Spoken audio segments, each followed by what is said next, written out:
My name is Gbenga Adefaye. I'm the Provost of Nigerian Institute of Journalism.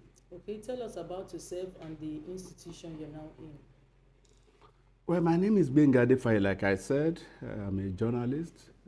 I trained as one, first degree, second degree, all in Nigeria, Universities of Nigeria, Nsukka, and University of Lagos. Studied mass communication. I practiced journalism all my life, from television, NTA, Benin, that's during the Youth Service Corps, into the magazine world. I work with New Breed magazine, Let's Go. That's at Adeniro Gunsoya in, no, yeah, it's Adeniro Gunsoya or somewhere around that. Oh no, Ogulano Drive in Lagos. And then New Globe magazine, I don't know whether you heard of that, was owned by Ikemba Odumegu Ojukwu. We operated from 175 Marine Road, Apapa, Lagos. Then I joined Vanguard newspaper. I was there for 37 years. I was its longest serving editor for a while. I hope the current guy there will outlast me. I was the editor of Vanguard for 10 years. I was also the general manager editor-in-chief for 15 years. Before I got drafted there 4 years ago, about 4 years ago. September will make it 4 years when I came here. On a concurrent assignment, I came here still working in Vanguard. Here I am. So what about, you have stayed there for a while, what will you say about the institution? It's a great place. It's a great school, a school with a heritage, great brand equity. Don't forget this school was set up by IPI to train skilled manpower for practice in Nigeria. Then you had in the universities, you had maybe only University of Nigeria and Nsukka then 1963, and then University of Lagos before the other ones came. So then it was to provide skilled manpower. I think the first director was an Australian sent in here by IPI. Was he Australian or Austrian? So as a reporter, sir, yeah, what was your experience like? And what other beats do you cover those years? Okay. At the earliest stage, it was a general beat with the television NTA. Like this, under Tony Radio. He didn't say I was a corps member. He gave me a camera and cameraman and said, first assignment. He said, go to Ikobahi, Benin, and cover the execution of armed robbers. It was a life-changing experience. It was shocking, but that was the reality. So I did that. And I had a good time with him. Then features, writing, reporting in magazine. Great experience. When you do magazine reporting, must be detailed, there must be perspectives. It's more than just a flipping story. When we work with Tunke about Odumegu Ojukwu in New Globe, even though I was very young, I was in charge of the West African sub-region in the magazine. It didn't last too long. Then I went to Vanguard newspaper backstage, production person. I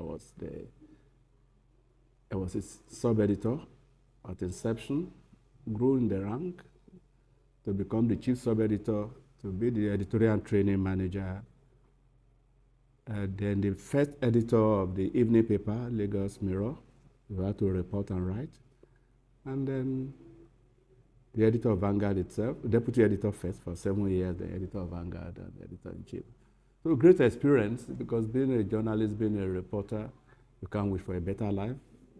You are meeting new people. You are learning every day. And then if you don't read, if you don't write, then you die. That's the experience. Thank you, sir. So, sir, as a feed journalist, let me say a feed journalist, then from feed journalist moving to the educational aspects, like heading an institution like Nigerian Institute of Journalism, how has it been? Has it been easy It's been easy. Look, when you practice journalism, it's a very thin line between the practice and training people to practice. Don't forget the complaints generally in the industry. There is a gap between the theory and the practice. So when you come from the field to come and join the training, you are able to bring in a perspective and may be able to draw attention to those gaps and try to fill them in. So to answer you, it's been easier than I thought, because all I've had to do here is to say, can't we do this? Can't we add this? Will this not make it better? Will this not make your students better equipped, more fulfilling? So I think that's the advantage. Because what I say to them every day here is that these kids must be trained to be entrepreneurial. They must be trained to have the capacity to go into the field and face the world. And in fact, they should be trained in such a way that they don't live here and they begin to do application. Instead, by the time they leave here, they must have the confidence to show content that they have produced even as students. And employers will be the ones saying, come and do this for me. So with your experience in the field, will you say, how will you rate Nigerian journalists in terms of foreign journalists? Well, I never worked with foreign journalists, even though I did, is it 10-day internship, is it 10 or 2 weeks internship at the Observer in London at the very early stage of my editorship. So it would be unfair to rate foreign journalists. But I think Nigerian journalists will compete very well with anywhere in the world. We've been great people. We get to meet, we go interact with them at international seminars, conferences, and all of that. And we have very great, outstanding journalists. Don't forget, some of our journalists, they have also headed some of the famous groups, journalism groups around the world. Our famous Reyeku used to be president of WAJA, West African Journalists Association, for 2 terms, and all of that. We had a Nigerian journalist that also won the Pulitzer Prize, Dele Olojede. So you can't push Nigerian journalists back. Okay, so currently the federal government just released a student loan that is accessible for all varsities. Is NIJ part of that scheme? Oh, no, not yet. And we hope that will change. It's not just NIJ. The student loan scheme, the National Education Loans Fund, as it's called, is for now restricted to students in public schools, in public universities, in public colleges of education now, polytechnics and monotechnics. All the private schools are not beneficiaries yet. But we hope that will change, because that money that is being used is from all the parents, including all of us whose children are in private schools. And the loans, if it is meant to advance education to make sure that nobody drops out of school, should not be discriminatory, especially as it is a loan, especially as people are going to pay back, and especially because of the fact that many students who go to private schools go there just because they can't find spaces in public schools. So the federal government is licensing more private universities, more private polytechnics and colleges of education. That means they are trying to create access for more students so that they would not be out of school. Then they should not be discriminated against in the loans that are being disbursed to assist people to acquire education. On the student loans, sir, do you feel or do you think those that really need the loan are getting it? If you go to any of our schools today, practically every student needs the loan. I'll be honest with you. I've been through several universities.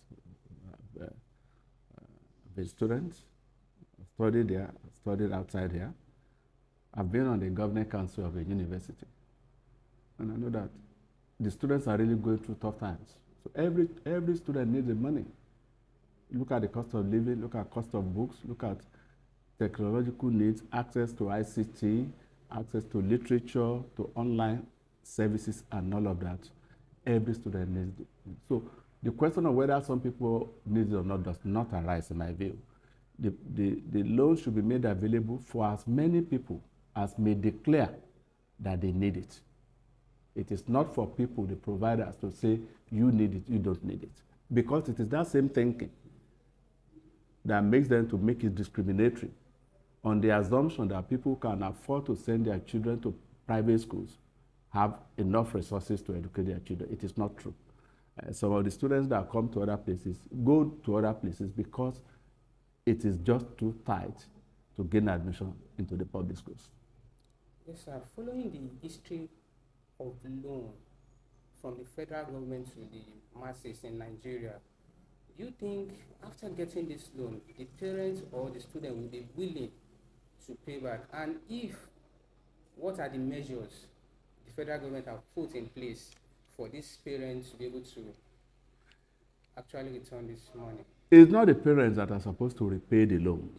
If you look at the principle and the way it's been processed, it is the beneficiaries that will repay the loans after 2 years of graduation, after they start working.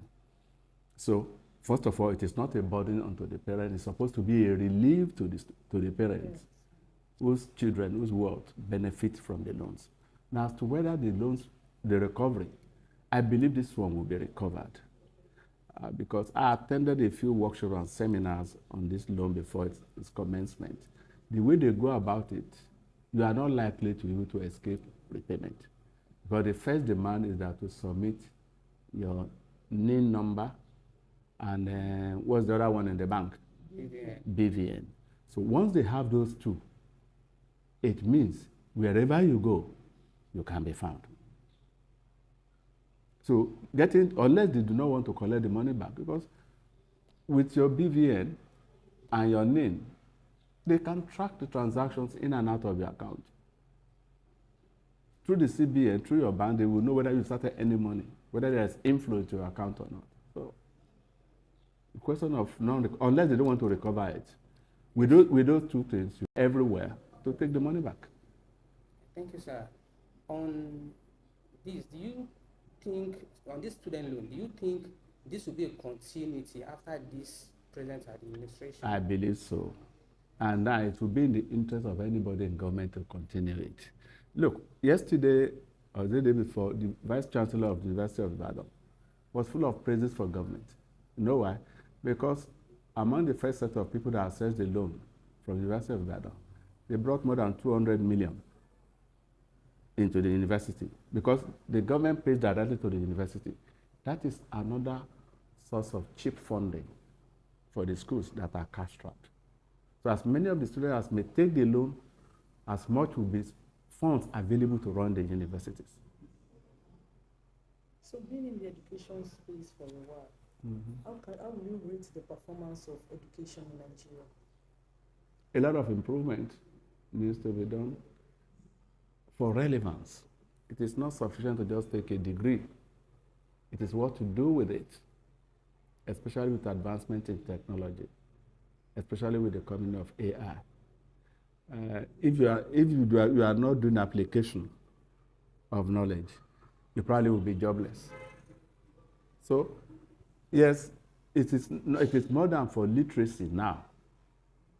It is for competence and the requisite skill to go into the world and make a difference. See what you are doing now. In those days, I saw the lapel that was pinned on my jacket here and the small thing that is in my jacket. In those days, you carry one massive camera. About 4 other 5 people will be carrying some massive lights. What you are showing here is skill. This has nothing to do with theory. So it is to make knowledge more practical, more relevant to the need of the people who have acquired education and the need and growth of the larger society. So what advice do you have for mass communication graduates and the government? And what do you want the government to do for NIJ? For mass communication graduates, to be practitioners of the craft, to be abreast of developments in the industry, to know that nothing waits for anyone, to read wide, to know what's happening everywhere, to keep adapting to the changes in society. Otherwise, they will be jobless. Mass communication must be for effect, for a purpose. They must know that. So you learn the theory, then you must master the practice. As for government to do NIJ, just improve the general environment. This is not a government school, it's not a government-funded school, but there should be government policy that should make going to schools like this more attractive. Because like I said, this is a school with a heritage, dual heritage of academic excellence and practice. There are people who already have PhDs from universities. There are people who are already general managers or editors-in-chief of publications who come here to come and hone their skills, who come here for professional certification and validation. So schools like this should be treated at that level and get all the necessary support that are available. So talking about AI and the readiness to read and do more research, do you think, unlike the holding, the way where you have to go to the library and this, do you think this AI also perform same function to students of these days? AI will only function to the extent of the background knowledge that you have yourself. It depends on how you phrase the request you make to AI. So if you do not have the right command, you will not benefit from AI. So what that means, therefore, is that you must develop your own skill to use AI. I use AI a lot based on my background information. Do quick checks, but AI will not do my scripts for me.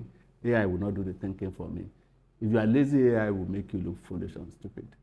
So AI is good, it's welcome, but people must know the limitation of AI. AI is not human intelligence, it is artificial intelligence.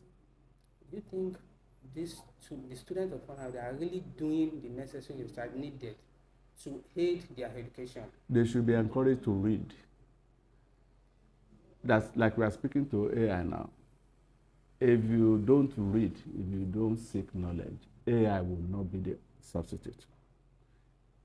So they must come down and be prepared to learn the basics. The fundamentals are still the same. The principles are generally the same. So if you don't understand and learn them, applying AI will not help you. So while the teachers teach, students must learn. And that is why in NIJ here, the management insists, the authority insists on 70% attendance of classes. It's for a purpose. Because we know, we appreciate quite well that you can use all sorts of things to pass exams. What happens the morning after? But if you submit to the discipline of learning for the period you are here, you attend your classes, you read your books, life will be blissful thereafter. You can use your AI, but you already have the foundation. So the advancement of technology presently, if you look at our libraries, most of the books we have there cannot withstand what we are getting now in terms of the mass communication practice. Says who? Some of the books there, I don't think they are up to standard. Because the time we were here, I actually did my professional training in college. We found out that there was a big gap with what we are having here and what is obtainable, and the environment was a bit very new to us. So we came back. That was when Mr. Gbenga was. I remember we interviewed him and we talked about the need to equip the library with the necessary books or technology, and we even discussed them for him to look for a way to liaise with international bodies to bring more foreign books for us to be able to withstand with the trend. So how is the institution doing in terms of technology and how to develop it so that the students we have the impact and the needed skills to match with what is outside today? Well, to answer you, It is not absolutely true that all the books are obsolete. When I came here 4 years ago, I still went back to my library in my house because I was coming to a school. And one of the first books I took out of the place was Interpretative Reporting by McDougall. I bought that book in 1980 at the University of Nigeria, Nsukka. It is still as relevant as it was yesterday. Strong and White, Elements of Style, is still one of the best books teaching you about the style of writing. Yes, you need to have current books, updated books. But some of those ideas are not as obsolete as people project them. In fact, the question you ask is, how many of these new books are these super modern? I agree with you, there should be up-to-date books, foreign and local. You also need local authors because you need knowledge also domesticated. But the principle is to read as wide as you can. No knowledge is lost. I have a very good personal library. I still look at some of the books I used in the university in 1980. So they are still as wonderful as they are. I tell people one of the best books on teaching English language is this. I'm still looking for a substitute for it. The appendix is like dubbing Elements of Style, Strong and White. And the question you ask yourself is, how many of our students still consult their dictionary for style, for spelling, for diction? How many? So it is the use of literature, the use of books, really we should be talking about. The ones that are there, how many of them are read by the students? The notes that are given by the lecturers, how many of them are read? One of the biggest frustrations of some of your lecturers is students not doing their assignments properly. Yes, you need modern books. Yes, you need e-library. But more importantly, is the use to which we put the books that we have in the library. That is my answer. How can we encourage lecturers to write books based on the exposure they have gotten so far? Lecturers are writing books now. What more can the government do to encourage them? Well, make books tax-free in terms of tariffs. That's what we call books educational material. The materials for producing books, make it tariff-free, tax-free, so that it is cheaper to produce books.